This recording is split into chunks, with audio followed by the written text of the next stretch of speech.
អាយុដំបណ្ឌិតអូស្មានហាសាន់អញ្ជើញជាអធិបតីចែកកញ្ចប់អាហារស្រែកបួសខែរ៉ាម៉ាដនដល់បងប្អូនប្រជាពលរដ្ឋសាសនិកខ្មែរឥស្លាមចំនួន700កញ្ចប់មកពីតាមបណ្ដាស្រុកទូទាំងខេត្តកំពង់ឆ្នាំងជាព្រះរាជអំណោយរបស់ព្រះចៅសាល់ម៉ាន់ព្រះមហាក្សត្រអារ៉ាប៊ីសាអូឌីតកំពង់ឆ្នាំងនារុស្ស៊ីថ្ងៃទី22ខែកុម្ភៈឆ្នាំ2026អាយុដំបណ្ឌិតអូស្មានហាសាន់ទេសរដ្ឋមន្ត្រីទទួលបន្ទុកបេសកកម្មពិសេសបានអញ្ជើញជាអធិបតីក្នុងពិធីចែកកញ្ចប់អាហារស្រែកបួសខែរ៉ាម៉ាដនជូនដល់បងប្អូនប្រជាពលរដ្ឋសាសនិកខ្មែរឥស្លាមចំនួន700កញ្ចប់ស្មើនឹង700គ្រួសារដែលមកពីតាមបណ្ដាស្រុកទូទាំងខេត្តកំពង់ឆ្នាំងស្ថិតនៅបរិវេណទីស្នាក់ការគណៈអ៊ីម៉ាំងខែនភូមិព្រែក2ឃុំជ្រេះស្រុកកំពង់ត្រឡាញខេត្តកំពង់ឆ្នាំងក្នុងពិធីចែកកញ្ចប់អាហារស្រែកបួសខែរ៉ាម៉ាដននោះដែរដោយមានការអញ្ជើញចូលរួមពីសំណាក់លោកសាន់យូអភិបាលរងខេត្តកំពង់ឆ្នាំងតំណាងអាយុដំសុនសវណ្ណរិនអភិបាលនៃគណៈអភិបាលខេត្តកំពង់ឆ្នាំងនិងមានការអញ្ជើញអមដំណើរដោយគណៈអធិបតីអាយុដំលោកជំទាវសមាជិករដ្ឋសភាព្រឹទ្ធសភាលោកជំទាវអ្នកតំណាងរាស្ត្រមណ្ឌលខេត្តកំពង់ឆ្នាំងអាយុដំលោកជំទាវអនុរដ្ឋលេខាធិការរដ្ឋលេខាធិការអាយុដំសមាជិកក្រុមប្រឹក្សាខេត្តលោកអភិបាលស្រុងអភិបាលរងស្រុងនិងអាជ្ញាធរឃុំភូមិចូលរួមផងដែរក្នុងឱកាសមានមតិសំណេះសំណាលពិធីចែកអំណោយកញ្ចប់អាហារអាយុដំទេសរដ្ឋមន្ត្រីបានមានប្រសាសន៍ថារដ្ឋាភិបាលកម្ពុជាក្រោមការដឹកនាំដ៏ឆ្លៀសវៃរបស់សម្ដេចតេងទ្វីគឺសម្ដេចអគ្គមហាសេនាបតីតេជោហ៊ុនសែននិងសម្ដេចមហាបវរធិបតីហ៊ុនម៉ាណែតបានធានានូវសុខដុមរមនារវាងជាតិសាសន៍និងសាសនានៅកម្ពុជាដោយកម្ពុជាគ្មានការរើសអើងគ្មានការប្រកាន់ពូជសាសន៍និងសាសនានោះទេ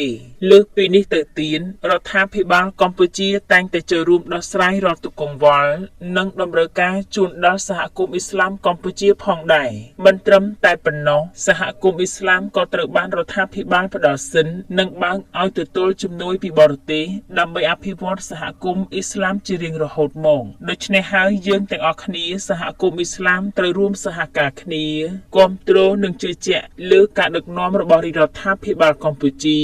ដែលដឹកនាំដោយគណៈបកប្រជាជនកម្ពុជាតែងតែគិតគូរពីសុខទុក្ខនិងទុក្ខលំបាករបស់ប្រជាពលរដ្ឋជារៀងរហូតមកគ្រប់ទីកន្លែងសម្រាប់សហគមន៍ឥស្លាមរបស់យើងនៅក្នុងឱកាសនោះដែរអាយុដំទេសរដ្ឋមន្ត្រីបានសម្ដែងនូវការដឹងគុណយ៉ាងជ្រាលជ្រៅចំពោះព្រះអង្គព្រះចៅសាល់ម៉ាន់ព្រះមហាក្សត្រនៃព្រះរាជាណាចក្រអារ៉ាប៊ីសាអូឌីនក៏ដូចជាមជ្ឈមណ្ឌលសង្គ្រោះនិងមនុស្សធម៌ស្ដេចសាល់ម៉ាន់ដែលបានផ្ដល់ជំនួយសប្បុរសធម៌មកកាន់សហគមន៍មូស្លីមកម្ពុជាជារៀងរាល់ឆ្នាំផងដែរជាក់ស្ដែងកាលពីឆ្នាំ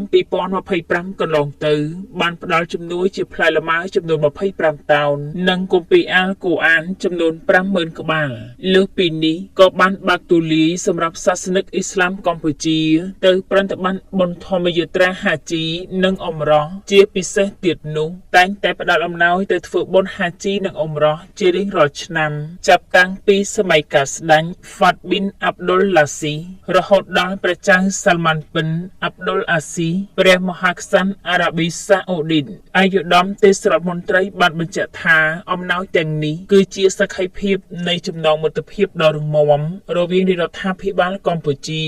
និងព្រះរាជាណាចក្រអារ៉ាប៊ីសាអូឌីនដែលបង្ហាញពីការយកចិត្តទុកដាក់និងសាមគ្គីភាពរវាងប្រទេសទាំងពីរសូមជម្រាបជូនថាក្នុងកញ្ចប់អាហារនីមួយៗខាងលើដែលបងប្អូនប្រជាពលរដ្ឋសាសនិកខ្មែរឥស្លាមទទួលបានក្នុងនោះមានគ្រឿងឧបភោគបរិភោគមួយចំនួនដូចជាអង្ករ25គីឡូក្រាមអណ្ដូងមី1កេសប្រេងឆា2លីត្រស្ករស2គីឡូក្រាមអំបិល1គីឡូក្រាមត្រីខ10កំប៉ុងទឹកត្រី3ដងនិងទឹកស៊ីអ៊ីវ3ដង